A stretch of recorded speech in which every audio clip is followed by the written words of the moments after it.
Sir கேன்சர்னாலே வந்து blood vomit எடுக்கிறது இல்லை பாடி வெயிட் லூஸ் ஆகுதா பார்த்து சைலண்ட் கேன்சர்னா என்ன சார்?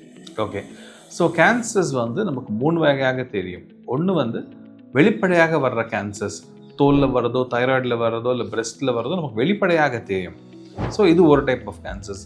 ரெண்டாவது கேன்சர்ஸ் ஃபங்க்ஷன் மாறி இருக்கிறதுனால வரும். உதாரணத்துக்கு நீங்கள் வாந்தி எடுக்கிறோம், பிளட் வாமிட்டிங் எடுக்கிறோம், இல்லை மோஷனல் பிளட் வருது, இல்லை லூஸ் மோஷன் வருது. இதெல்லாம் வந்து குடல் இல்லது இரைப்பை சம்மந்தப்பட்ட கேன்சர், இல்லை முழுங்கிறதுல கஷ்டம், இதெல்லாம் வந்து அந்த உறுப்புகள் சம்மந்தப்பட்ட கேன்சர்.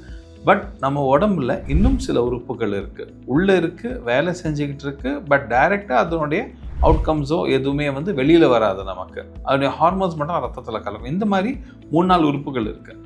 நமக்கு வந்து ப்ராஸ்டேட் இருக்குது, இல்லாட்டி வந்து ஓவரி இருக்குது, சினைப்பை இருக்குது, லிவர் இருக்குது, கணையம் இருக்குது, பேன்கரியாஸு, கிட்னி இருக்குது. இந்த உறுப்புகள் எல்லாம் வந்து தன்னுடைய வேலையை சைலண்டாக உள்ளே செஞ்சிட்ருக்கும். ஸோ இதில் வர்ற கட்டிகள் வந்து ஆரம்ப கட்டத்தில் எந்த சிம்டமையுமே கொடுக்காது.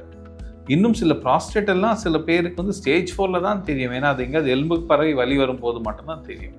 ஸோ இதுதான் சைலண்ட் கேன்சர்ஸ். நம்ம உடம்புல இருக்க உறுப்புகள் தான் டைரெக்டாக வந்து எந்த வேலைக்கும் கான்ட்ரிபியூட் பண்ணாது, அதோட அவுட்கம் வெளியே தெரியாமல் அதோட கெமிக்கல்ஸ் மட்டும் ரத்தத்தில் கலக்கிற இந்த மாதிரி சில உறுப்புகளில் வர கேன்சர்ஸ் தான் சைலண்ட் கேன்சர்ஸ்.